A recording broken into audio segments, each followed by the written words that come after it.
Hi everybody and welcome to Off the Couch Hobbyists vlog number 3.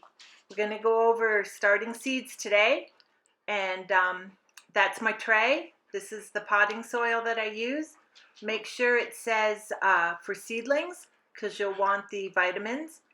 And I put a little water in the bag, pinch it up tight, set it in the sink, and that way when you go to put it in the little containers, it's not all dry and powdery. What are those, Kathy? So these are pellets, certainly something you can use. You just put them in there, put water in them, and this is what they look like. Those are great. You can plant the whole thing. Cool. What's that whole setup? So this is the self-watering system from Burpee. You put water in the tray, just fill it up, set the porous cover on top, set your trays on top, and it'll keep your seedlings moist. You just have to make sure that you keep your tray full. How do you keep them warm? So this is the warming tray, our warming mat that goes into the tray. Some have timers, some have Temperature control? temperature controls. This one doesn't. This is just a one temperature, and it works really well. Great. And then this is the setup. It's also by Burpee. I got mine on Amazon. You can also get it out of the Burpee catalog. Highly recommend it. But make sure you have enough plugs because you'll need a plug for each light and a plug for each mat. The lights are adjustable, so as the seedlings grow, you adjust your light accordingly. The plastic covers make a little greenhouse effect. And once the seedlings start to grow, you would remove those. That sure looks like it doesn't take up too much room.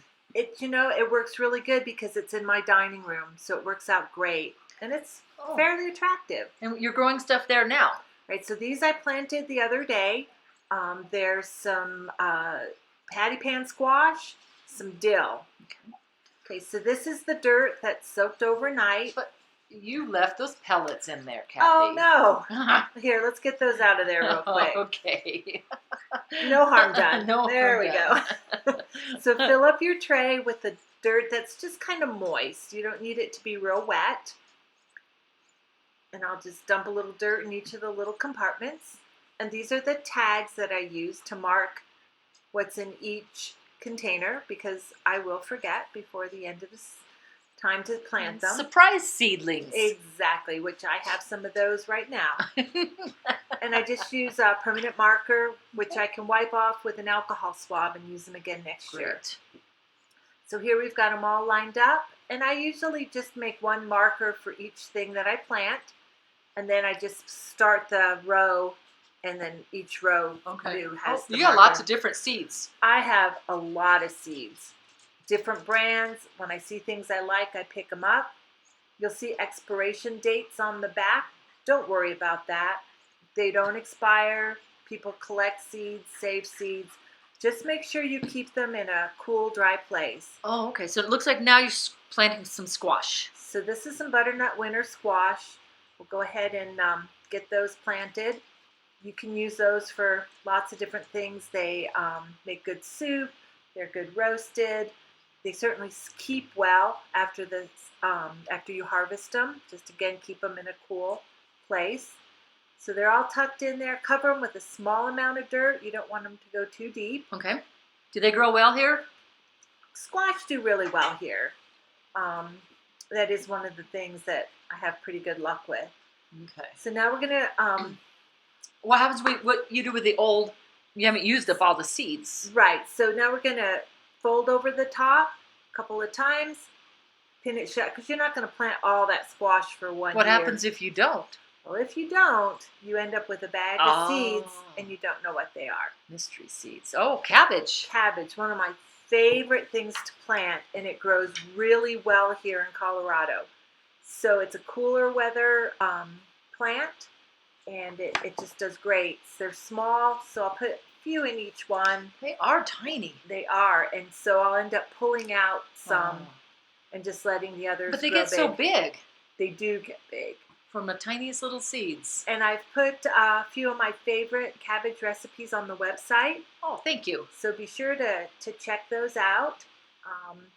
And then once they're all tucked in there nice and covered up, we're going to pour a little bit of water on them.